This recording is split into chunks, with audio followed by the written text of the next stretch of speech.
ये सवाल देखिए, कंपाउंड इंटरेस्ट का सवाल है। कंपाउंड इंटरेस्ट का सवाल हमेशा परेशान करता है, कैलकुलेटिव भी होता है। देखते हैं सवाल को। कह रहा है कि 2,40,000 हमने लिया है लोन के तौर पे 3 साल के कंपाउंड इंटरेस्ट पे एनुअली 12.5% पर एनम की दर से। पहले साल के अंत में जो इंटरेस्ट था वो हमने रिवाइज करके 12% पर एनम कर दिया। यानी 3 साल के लिए इंटरेस्ट पहले तो वैसे 12.5% होना था, लेकिन 1 साल के बाद इंटरेस्ट रेट रिवाइज हो गया, 12% पर एनम हो गया। आपको बताना कि जो टोटल अमाउंट रीपे होना है थर्ड ईयर के एंड में वो कितना होगा। यानी ऐसे समझो कि 3 साल के अंत में टोटल ड्यू अमाउंट क्या होगा। अब देखो इस चीज को कैसे समझना है। पहले साल तो आपका इंटरेस्ट 12.5% ही है।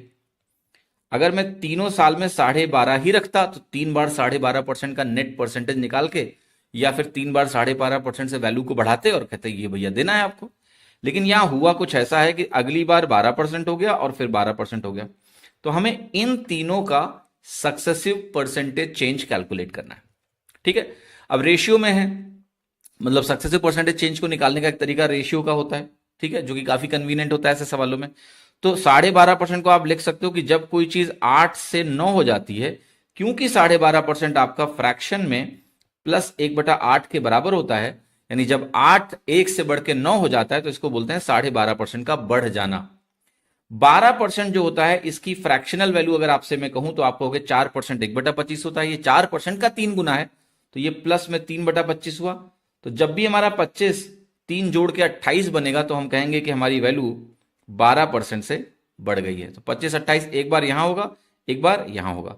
अब सक्सेसिव में जब भी आप तीनों रेशियो ऐसे लिखते हैं, उसके बाद यहां पर आप जब प्रोडक्ट निकालते हैं तो ये इनिशियल वैल्यू बनती है और यहां प्रोडक्ट निकालेंगे तो आपको मिलेगी फाइनल वैल्यू। अब यहां से एक सवाल का कैलकुलेशन जो है वो आपको परेशान कर सकता है। मैं कोशिश करूंगा कि आपको समझाऊं कि ये परेशान ना कर पाए।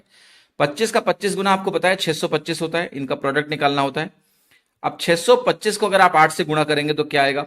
आप कहोगे सर ऐसे क्यों गुणा करना है, पहले छोटी संख्या को 25 से गुणा कर लेते हैं। यस, तो 8 इंटू 25 क्या बनेगा 200, और 200 को 25 से गुणा करेंगे तो 5000 बनेगा। तो सिर्फ ऑर्डर ऑफ प्रोडक्ट चेंज करने से देखिए चीजें कितनी बदल जाती है। ठीक है, अब जैसे यहां अगर गुणा करना है तो 9 को 28 से गुणा मत करना, क्योंकि 28 का स्क्वायर निकालना ज्यादा कन्वीनियंट है। पहले 28 इंटू 9 से, यहां 25 इंटू 8 निकालना पहले ज्यादा कन्वीनियंट था। ठीक है, लेकिन यहां 28 का स्क्वायर 784 होता है।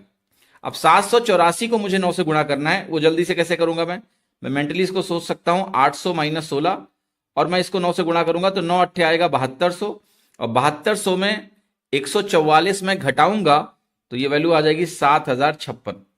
यानी 5000 की क्वांटिटी मेरी क्या हो गई 7056 हो गई। ठीक है, आप कहोगे सर यहां 5000 नहीं रखना है, यहां इनिशियल वैल्यू मेरी है 2,40,000। तो अगर 5000 को मैं 2,40,000 के इक्विवेलेंट लिखूंगा तो 3 जीरो तो ऐसे ही कट जाएंगे। आप 5 से गुणा करोगे तो 48 आएगा, यानी 1 यूनिट 48 के बराबर है। तो इसको मुझे क्या करना है 7056 को, इसको मुझे 48 यानी 48 से गुणा करना है। अब ये तो आपको दिख रहा होगा कि ये दोनों उत्तर नहीं है, क्योंकि लास्ट में 8 आएगा। लास्ट में 8 एक ही ऑप्शन में है या दो ऑप्शन में, दो ऑप्शन में, दोनों में क्या सही है मुझे पता नहीं है। लेकिन देखो लास्ट 2 डिजिट से उत्तर यहां आ सकता है। और भी तरीके हैं, आप 48 से गुणा कर रहे हो तो 48 जो नंबर है वो क्लियरली 4 से डिवाइड होता है, 8 से डिवाइड होता है क्या, यस। तो या तो हम उस प्रोसेस में घुसे फिर से फर्दर डिविजिबिलिटी चेक करें, बट सबसे आसान वाली डिविजिबिलिटी पहले देखनी होती है। 48 में देखो एक 3 छुपा हुआ है, ये नंबर 3 से डिवाइड होता है। तो इन दोनों में देखो कौन से नंबर 3 से डिवाइड हो रहा है। 3 3 6, 6 के बाद आपका ये 6 हट जाएगा, 8 3 24 से 3 से डिवाइड हो रहा है, तो ये आंसर हो सकता है। अब देखना पड़ेगा ये हो रहा है कि नहीं। तो 3 4 2 6, यहां 6 हटा लो, 8 4 12, ये भी हो रहा है। तो दोनों आंसर 3 से डिवाइड हो रहे हैं, तो मामला फिर से फंस गया नहीं पता क्या सही है। तो थोड़ा सा कैलकुलेशन में दम लगाना पड़ेगा, यस और नो।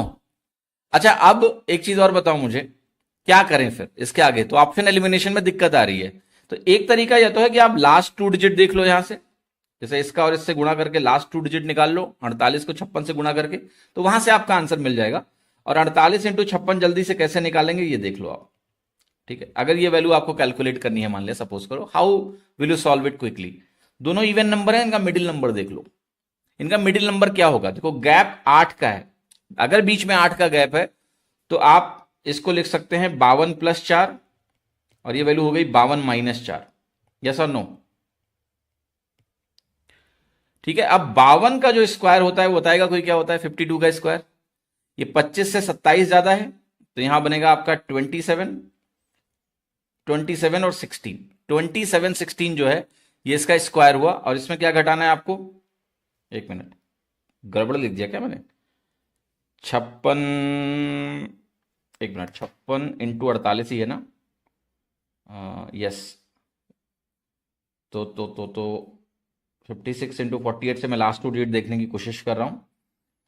तो 8 का गैप है तो 4 लिख सकता हूँ, 52 - 4, 52 + 4, 52 का स्क्वायर हो गया 2716, करेक्ट है। और माइनस में आएगा आपका, सॉरी ये गलत लिखा, 2716 नहीं है, 2704 बनेगा, परफेक्ट स्क्वायर ही गलत लिख दिया मैंने, ठीक, -16। तो ये जो वैल्यू आपको देगा ये देगा 2688 एक तरह से। तो आखिरी का 2 अंक 88 आएगा आपका, तो आंसर आपका करेक्ट होगा सी। तो ये कैलकुलेटिव सवाल है, देखिए बेटा इसमें ज्यादा कुछ किया नहीं जा सकता है। आप कहोगे सर मान लिया लास्ट 2 डिजिट से आंसर नहीं आता तो क्या करते, तो देखिए क्या करते, एक वैल्यू आपने निकाल ली कि ये 2688 है, 56 × 48 कर लिया। अब एक काम और कर लो, 48 को 7000 से गुणा कर लो। तो 7 × 48 अगर मैं करूंगा तो मेरी वैल्यू क्या आएगी, इसको इतना लिखना है। 48 को आप मेंटली 50 - 2 सोच सकते हो, तो 50 × 7 350, 350 - 14 करेंगे। 350 में अगर आप 14 घटाओगे तो आपकी वैल्यू आएगी 336।